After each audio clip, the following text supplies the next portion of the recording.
So I'm here today, August 21st, 2020.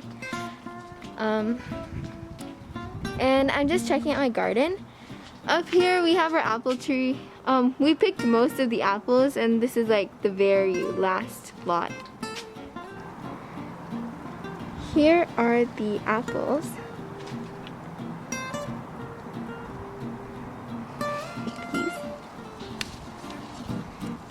If they're ripe, they should just twist off. Make sure you don't let them fall. I've picked my apples and now we're going to start the dough. We're going to add 1 1/4 cups of flour and half a teaspoon of salt. Then we're going to mix them up together. Afterward, we're going to cut 3/4 of a stick of butter into small cubes and then we're going to place them into the flour and salt mixture. We can use a fork to mash the sticks of butter up into the mixture. And keep going until you've reached a consistency that has about like little balls of butter. Then we're going to add in the ice water little by little. So we have 4 tablespoons and you can add them one by one. You can also adjust the amount of tablespoons by 3 3/4 tablespoons or 4 1/4 tablespoons or something like that. Just as much as you need for the consistency of the dough to be good. It shouldn't be too sticky or too dry. And now we're just going to ball up the dough. There should be a very minimal amount of dough on your hands, if any, and then cover it in saran wrap so you can place it in the refrigerator for an hour.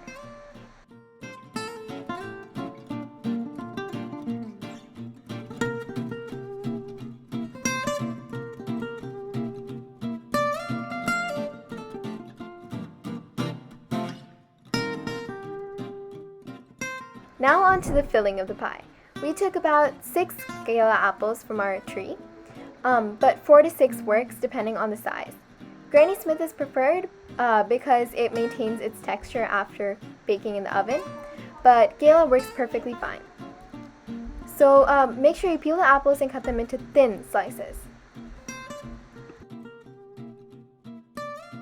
Now put 3/8 of a cup of sugar, 1 tablespoon of flour, 1/4 of a teaspoon of salt, half a teaspoon of cinnamon, 1/8 of a teaspoon of nutmeg, and 1/4 of a lemon. I didn't have lemons, so I used frozen lemon cubes that I preserved earlier on, and just mix them together.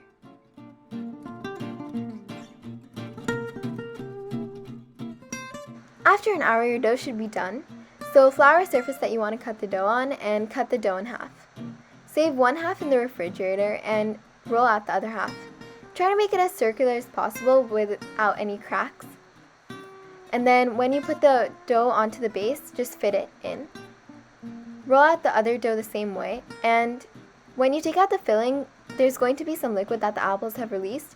Try to avoid putting that in as much as possible and just spread out the apples. Then roll the other half of the dough onto the pie and join the 2 doughs together by pressing them together with your fingers. Any excess dough can be crimped behind the pie, and then just crimp the edges using your 2 thumbs. Cut a slit at the top for ventilation and crack an egg and mix it together so you get an egg wash that will make the apple pie turn golden brown.